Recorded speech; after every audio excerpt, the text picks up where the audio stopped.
정치오늘 시작합니다. 윤희석 전 국민의힘 대변인, 장현주 전 더불어민주당 민원법률국 변호사 나오셨습니다. 두 분 어서 오십시오. 안녕하세요. 안녕하십니까. 자, 국민의힘이 마라톤 의총 끝에 결국에 당원 개정안을 추인을 했습니다. 상임 종국위에 올라갈 텐데 결국 새 비대위로 가는 거네요. 그렇죠. 이미 그 상황은 27일 의총에서 결의가 된 상황이고요.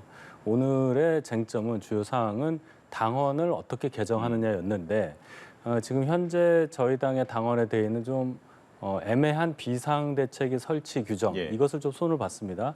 기존에는 비대위 설치할 수 있는 상황을 당대표의 권리 또는 최고위원회의 기능 상실 등 이렇게 했는데 조금 애매한 부분이 있죠. 그래서 법원에서도 이번에 이준석 전 대표의 가처분 인용 때 이 애매한 상황 이것 때문에 비상 상황이 아니라고 해서 가처분 인용을 했는데 여기에 이제 저희가 추가를 한 게 뭐냐면 선출직 최고위원 중 그럼 5명입니다. 5명 중 4명 이상이 사퇴할 경우, 즉 거리가 될 경우에 비상 상황으로 본다. 이런 확실한 규정을 하나 추가를 하는 걸로 지금 당원을 개정하는 그런 방향을 잡았습니다. 그러면 절차상의 하자 같은 건 다 해결이 됐다고 봐야 됩니까? 만약에 이제 당원이 개정이 돼서 거기에 의거한다면 지금 비상 상황이 맞게 되는 거죠. 그러면 새로 비대위를 구성할 수 있는 상황이 되긴 한데 만약에 이 상황을 또 이준석 전 대표 측에서 가처분을 건다면 법원에서 소급 적용을 했다고 좀 안 좋게 저희 입장에서는 불리하게 그렇게 결정을 내릴 수도 있는 상황이 되긴 합니다. 그러나 어쨌든 당에서 자율적 의지로 당원을 고쳐서 비상 상황을 확실하게 정의를 하고 그 정의에 따라서 비대위를 새로 출범한다는 그 의지만큼은 자율적인 부분이라 존중받아야 할 수 있는 그런 부분이 아닐까 생각합니다. 장 변호사님 말씀 들어보시죠. 일단 이번 의총에서의 추인안 자체는 지난 가처분 결정의 취지에는 반한다라고 볼 수밖에 없을 것 같습니다. 왜냐하면 지난번 가처분 결정에서는요. 최고위가 기능을 상실했던 외부적인 상황이 있었다고 보지 않았습니다. 결국 비상 상황이 아니었음에도 일부 최고위원들이 지도체제를 전환하기 위해서 상황을 몰아갔기 때문에 정당 민주주의에 반한다라는 해석을 했거든요. 그렇기 때문에 전국위원회에서 비대위원장 결의를 한 부분이 무효라고 명확하게 판시를 했습니다. 그럼 그 취지에 비추어 본다면 이번에 당원을 개정해서 지금 상황을 또다시 비상 상황으로 만드는 부분들은 그 가처분 결정의 취지에 좀 어긋난다고 볼 수 있을 것 같고요. 그렇다고 한다면 이준석 대표로서는 또다시 추가 가처분을 통해서 계속해서 당의 어떤 이런 절차적인 문제, 실체적인 문제들을 사법적 판단을 구할 수 있는 과정에 빠뜨릴 수 있을 것 같습니다. 근데 제 생각에는 국민의힘 의총이나 의원님들이 이런 결과나 이런 상황을 예상을 못했을 거라고 생각하지 않습니다. 분명히 가처분 결정의 취지에 반한다라는 얘기들이 나올 수 있음에도 저런 추인을 했다는 것 자체는 그만큼 이준석 대표가 다시 돌아올 수 있는 가능성 자체를 완전히 제거해야 된다라는 좀 강력한 의지가 있는 게 아닌가라고 해석이 됩니다. 권성동 원내대표 같은 경우는 새로 비대위를 출범시키고 나면 그때 가서 자신의 거취를 결정하겠다라고 얘기를 했습니다만 물러나야 된다, 지금 당장. 그런 의견들이 당내에 적지 않았단 말이에요. 특히 중진 의원들 사이에서. 근데 의총에서는 거취를 좀 존중하겠다, 이렇게 좀 의견이 모인 것 같아요. 예, 이제 그런 의견을 내시는 분들이 좀 있죠. 왜냐하면은 어찌되었던 이러한 혼란스러운 상황을 촉발한 장본인으로도 볼 수 있는 권성동 원내대표가 또 이 사태를 수습하는 당사자로 나선다는 게 맞느냐, 당의 얼굴로 있는 게 맞느냐 이런 말씀을 하시는 거고 새 원내대표가 만약에 이런 상황을 맡게 되면 국면 전환도 되고 국민들께 드릴 수 있는 어떤 메시지도 더 확실하지 않냐 이런 얘기인데 현실적으로 지금 저희 당은 추석 연휴 직전, 즉 9월 8일 전까지 새로운 비대위를 출범시키는 것을 목표로 하고 있습니다. 그런 가운데 새로 만약에 원내대표를 선출을 해야 한다면 공고기간도 3일이 있어야 하고 또 중간에 주말도 끼고 해서 좀 늦어져요. 그래서 어차피 오래 걸리지 않으니까 지금까지 당을 이끌어 오셨던 분이 이 혼란스러운 상황을 수습하고 그러고 나서 거취를 표명하시는 게 맞다고 다수의 의원들이 동의를 했다. 이렇게 보시면 되겠습니다. 근데 이제 권 원내대표가 사퇴 요구를 받을 때 이제 자리에 연원하지 않는다라고 하면서 이렇게 얘기를 했었잖아요. 대선 1등 공신으로서 인수위 참여나 내각 참여를 요구할 수도 있었지만 포기한 바가 있다. 이것도 또 부적절하지 않냐라는 또 지적들이 있고요. 예, 스스로를 1등 공신이라고 얘기한 부분. 그러니까요. 그 부분에 대해서 뭐 언짢게 생각하시는 분들도 있는 것 같은데 어쨌든 본인 스스로가 그렇게 크게 자리에 연연한다거나 어떤 큰 자리를 바라지 않았다 그 뜻을 전달하고자 한 뜻이었다고 저는 생각을 하고요. 이런 어법에 대해서는 뭐 약간의 실수가 있지 않았나 저는 그렇게 봅니다. 저는 근데 사실 이 사태의 문제의 핵심은요. 결국 국민의힘 내부에서 또는 지도부에서 아무도 책임지는 사람이 없다는 부분인 것 같습니다. 책임지는 상황이 없고 책임지는 리더십이 지금 좀 부재한 상황이기 때문에 사실 지금 국민의힘이 집권 여당으로서 해야 될 일들이 많은데 지금 당내 집안 싸움 때문에 아무것도 못하고 있는 상황이거든요. 과연 이 책임이 모두 이준석 대표에게만 있느냐에 대해서는 국민적으로 봤을 때 또 많은 이견이 있을 수 있습니다. 네. 분명히 권성동 원내대표도 일정 부분 책임이 있을 텐데요. 그 책임에 대해서 본인이 좀 외면을 하고 지금 사태를 수습하겠다에 좀 집중을 하려다 보니까 약간 좀 책임론들이 많이 나오는 것 같고요. 저는 뭐 지금 당장 너무나 많은 일들이 벌어지고 있으니까 사태를 수습하고 나중에 거취를 결정하겠다. 이것도 어느 정도 받아들일 수는 있겠지만 적어도 그 전에 진정한 좀 사죄라든지 책임지는 얘기라든지 그런 말들이 좀 나와줘야 그다음 행보가 좀 당연히 좀 있을 수 있는 것일 텐데 지금은 책임지는 자세가 전혀 없이 본인이 이제 1등 공신이었고 자리에 연연하지 않는다 이런 얘기는 사실 국민들 입장에서 봤을 때는 별로 설득력 있는 얘기는 아닌 것 같습니다. 뭐 추석 전에 뭐 결론을 낸다고 하니까 그때 가서 머리를 숙이게 될지를 좀 지켜보도록 하고 김기현 의원 같은 경우는 적당히 눈치 보면서 뒤늦게 결과를 뒤집는 발언으로 혼란을 가중시키면 안 된다 이렇게 쓴소리를 했는데 비대위 체제로 가는 것에 반대 의견을 표했던 안철수 의원을 좀 직격했다 이렇게 또 언론들은 해석하더라고요. 예, 그런 해석이 가능합니다. 안철수 의원이 의총 이후에 이제 의총장에서는 그런 의사를 표시를 하지 않았고 나중에 비대위로 가는 것이 적절치 않다. 권성동 원내대표 물러나고 새 원내대표가 수습해야 한다. 이런 의견을 밝히셨거든요. 네. 일단 그 의견 자체에 대한 본인의 견해를 김기현 전 원내대표가 얘기한 거라 이렇게 볼 수도 있고 또 한 가지 이 부분이 주목되는 것은 김기현 의원이나 안철수 의원이나 저희 당에서 전당대회를 할 경우에 그러니까요. 차기 당권 주자로서 유력한 분들이기 때문에 서로 간에 어느 정도의 신경전을 벌이고 있지 않느냐 이런 해석도 가능한 그런 상황이라고 봅니다. 사실은 그렇게 안철수 의원이 얘기를 한 것은 윤핵관과 좀 거리 두는 것 아니냐 언론들이 이렇게 보기 때문에 차기 만약에 전당대회가 어찌됐든 연말이 됐든 연초가 됐든 열리게 된다라면 당권 구도에 좀 영향이 있겠습니까? 윤핵관과의 연관성을 얘기하기에는 지금 상황이 그렇습니다. 지금 뭐 윤핵관이라고 지칭되는 분들의 이제 정책 위상에 대해서도 여러 가지 해석이 난무하는데 어쨌든 안철수 의원 입장에서는 당권 도전을 해야 하는 입장이긴 하지만 아직 저희 당에 합류하신 지가 얼마 되지 않아서 네. 당내 기반이 상당히 적다고 볼 수 있죠. 그런 차원에서 보면은 당내 뭔가 주류를 형성하고 있는 분들과의 연대나 도움을 지원을 받아서 당권에 도전한다는 것이 상식일 텐데 그런 면에서 보면 윤핵관이라고 불리우는 분들의 뜻과 다르지 않느냐 이렇게 볼 수도 있지만 결론은 옳은 말씀을 하시면 당에서 다 지원을 받는 겁니다. 당원들의 지지를. 그래서 그 상황은 뭐 윤핵관하고 연결짓기보다는 현 상황을 어떻게 판단을 하고 국민 그리고 당원의 마음을 어떻게 잘 헤아리느냐의 여부로 결정 지어질 것이다 이렇게 봅니다. 네. 저는 안철수 의원이 윤핵관과 거리두기를 하지는 못할 것 같다는 생각이 듭니다. 어쨌든 아무래도 국민의힘 내부에서는 윤핵관들이 지금 세력을 갖추고 있기 때문에요.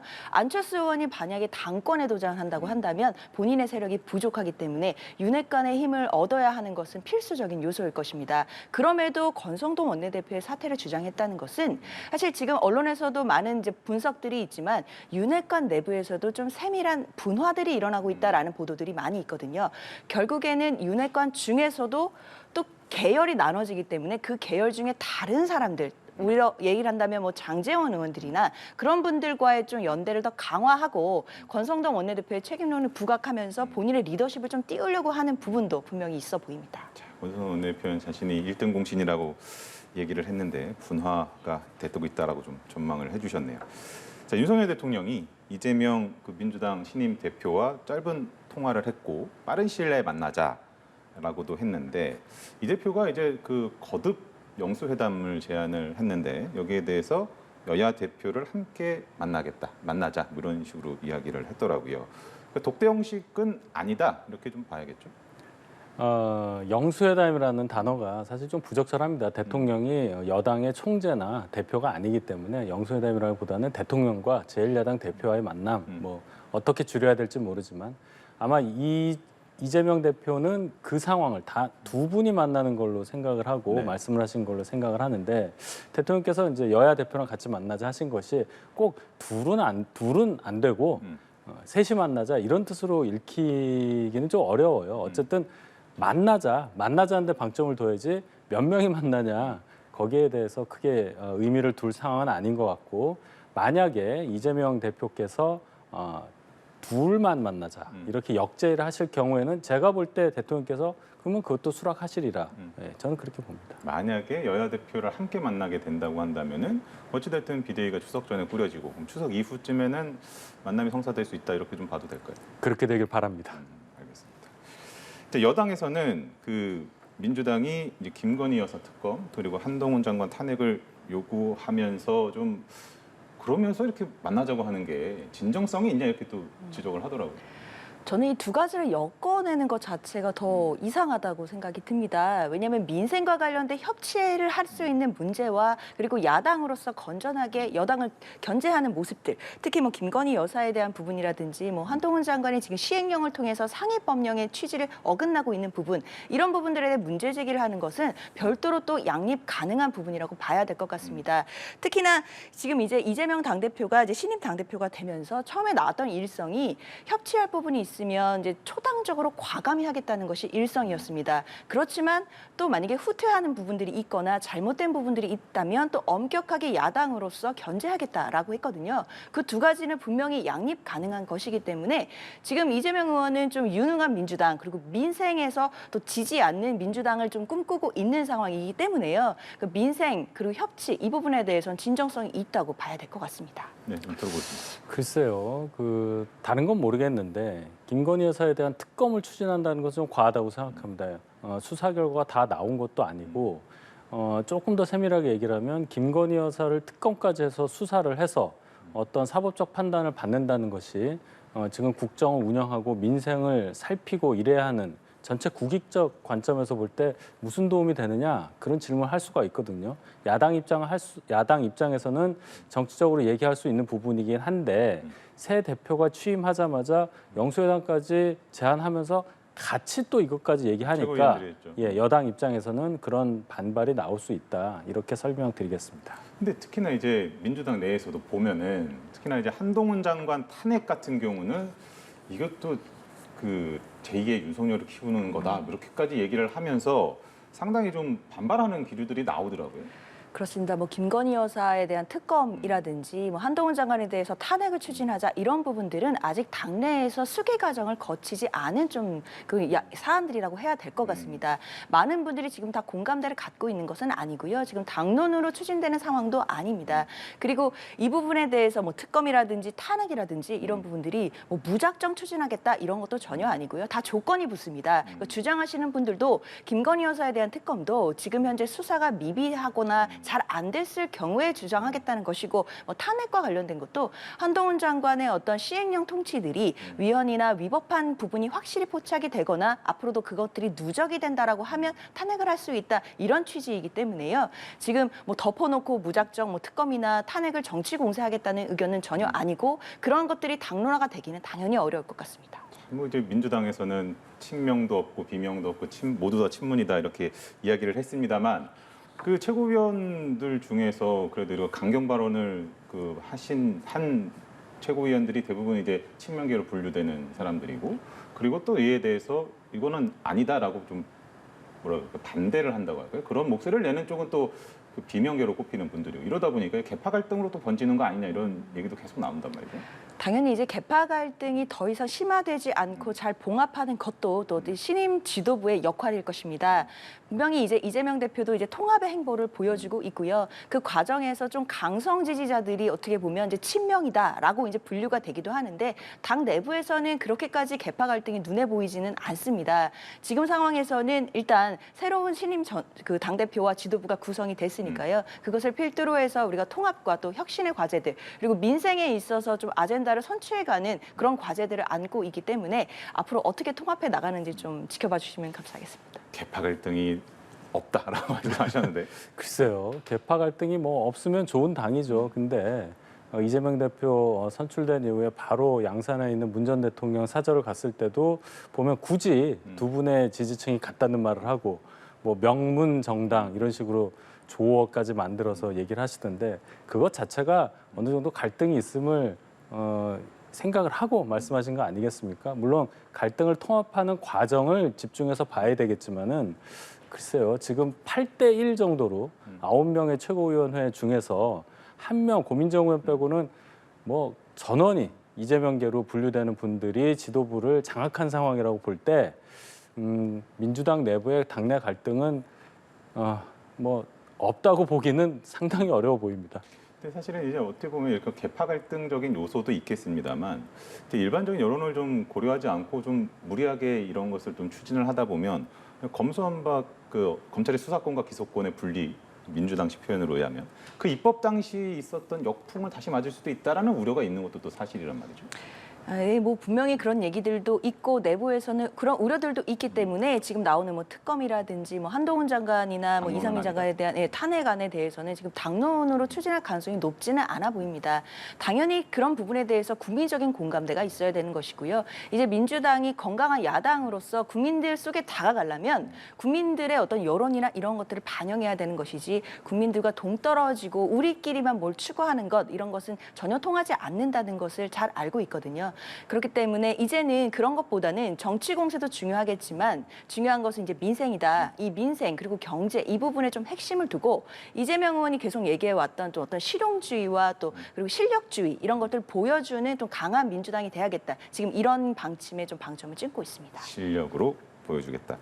뭐 이제 말씀하시면 통합 행보를 오늘 이재명 대표가 했습니다. 뭐 당권 경쟁자였던 강훈식 의원이라든지 박용진 의원과 뭐 삼시세끼를 함께 하는 그런 자리를 갖기도 하고 이게 뭐 통합 행보로 비치기는 하겠습니다만 결국에는 이제 추가적으로 당직자 인선을 좀 지켜봐야겠죠.